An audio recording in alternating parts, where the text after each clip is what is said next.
UAE president ఎవరైతే ఉన్నారో యూఏకి 7 states ఉన్నాయి. ఆ 7 స్టేట్స్ కలిసి ఒకటి ప్రెసిడెంట్ ఉంటాడు. అతని పేరు మహమ్మద్ బిన్ జయద్ అల్ నాయన్. అతను ఈ రోజు లైవ్ వచ్చేసి ఒక మాట చెప్పాడు. దుబాయ్ కి శత్రువులు ఎవరైతే ఉన్నారో వాళ్ళందరికీ చెప్తున్నాను, దుబాయ్ అనేది బ్యూటిఫుల్ కంట్రీ, అందరికి సపోర్టివ్ గా ఉంటుంది. మీరు ఇక్కడికి వచ్చి ఆపర్చునిటీ క్రియేట్ చేసుకోవచ్చు. ఈ యూఏఈలో ఎవరైతే ఉంటున్నారో అందరు కలిసిగట్టిగా ఉంటారు. మేము ఎవరితోని గొడవలకు వెళ్ళాము. మేము చేసేది ఒకటే, ప్రే చేస్తాము అందరు బాగుండాలని. ఇక్కడ వేరే కంట్రీల నుంచి ఇక్కడ వచ్చేసి రెసిడెన్స్ ఎవరైతే ఉంటున్నారో వాళ్ళందరూ మా ఫ్యామిలీ లాగా, వాళ్ళకి ఏం కానివ్వను. ఈ కంట్రీని దేవుడు ప్రొటెక్ట్ చేస్తాడు. అలాగే ఇక్కడ ఉన్న మనుషులే కూడా. మేము ఇంకా రానున్న రోజుల్లో సెక్యూరిటీని చాలా బలంగా పరుస్తాము, ఎవరు టచ్ చేయని విధంగా. మేము ఎప్పుడు ఊహించలేదు ఇలాంటి కంట్రీకి ఇలా జరుగుతుందని. మేము ఎప్పుడు ఇక్కడ జనాలు బాగుండాలి, వరల్డ్ లోని నెంబర్ 1 కంట్రీగా టూరిస్ట్ గానీ, సెక్యూరిటీ గానీ, జాబ్ పరంగా గానీ, బిజినెస్ పరంగా గానీ ఉండాలని దానికోసం మేము ప్రయత్నిస్తాము. ఇలాంటి యుద్ధాలు మేము చేయము అనుకుంటా మాట్లాడి చెప్పాడు.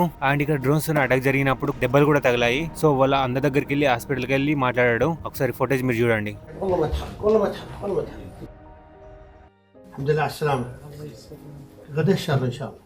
أنا فرحان بشوفك. أنا خلاص خازن وياه. ويا إن شاء الله.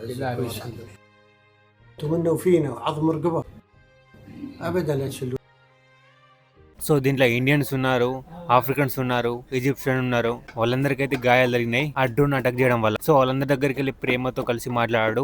మేము ఉన్నాము, మీరు కంగారు పడకండి, మీకేం కానివ్వను, మేము ఉంటున్న కంట్రీలో ఉన్నారు, మీరు మా ఫ్యామిలీ లాగానే ఒక హామీ అయితే ఇచ్చాడు వాళ్ళందరికీ. చాలా బాధ అనిపించింది ఆ విజువల్స్ చూస్తుంటే. అతని కళ్ళల్లో బతకడానికి వచ్చిన వాళ్ళకి వాళ్ళ ఇల్లు వేరే కంట్రీ నిడిచిపెట్టి ఈ కంట్రీకి వచ్చినందుకు, ఇలా జరిగినందుకు అతను చాలా ఫీల్ అవుతున్నట్టు తెలిపాడు. ఫస్ట్ టైం ఇతను ఒక మీడియా ముందుకు వచ్చి ఈ విధంగా మాట్లాడడం. ఇతను యుఏఈ ప్రెసిడెంట్ 7 స్టేట్స్ కి. దుబాయ్ కింగ్ ఎవరైతే ఉన్నారో అదే విధంగా ఇతను అబుదాబికి కింగ్. ప్రెసెంట్ అయితే ఈ రోజు అయితే శబ్దాలు రాలేవు. డ్రోన్స్ తోని మిసైల్ తోని అటాక్ చేయాలని చూశారు. కాకపోతే అవి కంట్రీ లోపలికి రాకముందే వాటన్నిటిని ఇంటర్సెప్ట్ చేశామని ఖలీజ్ టైంలో ఇచ్చేస్తారు. అది రోజు అనౌన్స్ చేశారు న్యూస్ లా. ఒక డ్రోన్ ని ఇంటర్సెప్ట్ చేసేటప్పుడు ఆ శబ్దం వచ్చేసింది. అక్కడ బాంబు పేలేదని చెప్పేసి న్యూస్ అయితే ఇచ్చారు. అండ్ టోటల్ యూఏలో ఎవరైతే అటాక్ చేయబడతారో డ్రోన్ తోని వాళ్ళకి గాయాలు కాకుండా ఇంకేమైనా ఆ రెస్పాన్సిబిలిటీ మొత్తం మాదే, ఖర్చు మేమే చూసుకుంటామని యూఏఈ ప్రెసిడెంట్ అయితే చెప్పారు. అండ్ ఈ రోజు అయితే ఫ్లైట్స్ అయితే ఓపెన్ చేశారు, బుకింగ్ ఎమిరేట్స్ వాళ్ళు. అండ్ లాస్ట్ అండ్ ఫైనల్ గా ఒక పవర్ఫుల్ మాట చెప్పి వెళ్ళాడు. యూఏఈలో ఎవరైతే మిలిటరీ బేసెస్ ఉన్నాయో వాటిపై అటాక్ చేసేసారు. మేము వాటిని ఎంతవరకు ప్రొటెక్ట్ చేయాలో అంతవరకు చేశాము. అయినా మీరు వాటిపై బాంబులు వేసి పేల్చేశారు.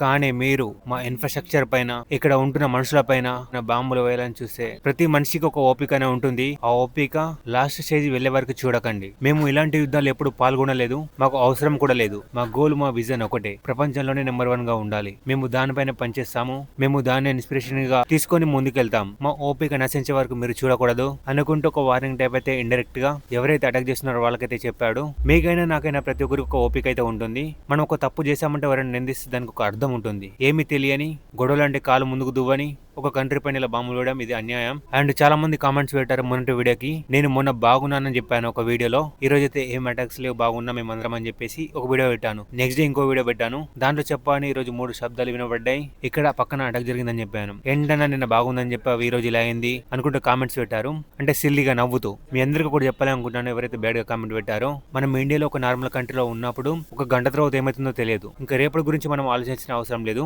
ఒక గంట తర్వాత ఏమవుతుందో ఎవరికి తెలియదు. అలాంటి మేము ఒక యుద్ధం జరుగుతున్న దేశంలో ఉన్నాము. ప్రతి క్షణం ఏం జరుగుతుందో ఎవరికి తెలియదు. నేను ఈ రోజు బాగున్నానంటే రేపు ఏమవుతుందో నాకు కూడా తెలియదు. సో అలా సిల్లిగా మీరు కామెంట్ పెట్టడం నాకైతే నచ్చలేదు. అందరిని అంటనట్లేదు, ఎవరైతే పెట్టారో వాళ్ళని. ఎందుకంటే ఇక్కడ చిన్న పిల్లలు ఉంటారు, పెద్దవాళ్ళు ఉంటారు. ఫ్యామిలీ ఇడిచిపెట్టేసి వాళ్ళ ఫ్యామిలీని బాగా చేసుకోమని వస్తారు. కొంతమంది అప్పులు ఉండి అప్పులు క్లియర్ చేసుకోవాలని వస్తారు. సో వచ్చిన ప్రతి ఒక్కరికి ఒక కళ ఉంటుంది. ఆ కళ నెరవేర్చుకోవాలని ఇక్కడికి వచ్చి కష్టపడతారు. సో అలాంటి వాళ్ళపైన మనం బ్యాడ్ గా మాట్లాడకూడదు. సో వాళ్ళందరూ ఇప్పుడు ఒక యుద్ధం జరుగుతున్న కంట్రీలో ఉన్నారు. ఎవరికి ఎప్పుడు ఏమైతుందో తెలియదు. ప్రెసెంట్ ఈ రోజు అయితే బాగున్నాము. మేము అందరం ఎప్పుడు కోరుకునేది ఒకటే, అంతా మంచిగా జరగాలని చెప్పేసి. నిన్న కూడా టెంపుల్ వెళ్ళాలని, నేను మనసు ప్రశాంతంగా ఉండాలని చెప్పేసి. నిన్న ఈ రోజు అయితే ఏం లేదు. అంటే కంట్రీ లోపల, కంట్రీ అవుట్స్కట్ లో ఉన్నాయి. ఇంకా ఫ్యూచర్ లో ఏమున్నా ఆ వీడియోలో ఒక వాల్యూ యాడ్ చేసి మేము ముందుకైతే తీసుకొస్తాను. ఎవరైతే సబ్స్క్రైబ్ చేయాలో చేసి పెట్టుకోండి. నెక్స్ట్ వీడియోలో మళ్ళీ కలుద్దాం. ఉంటాను.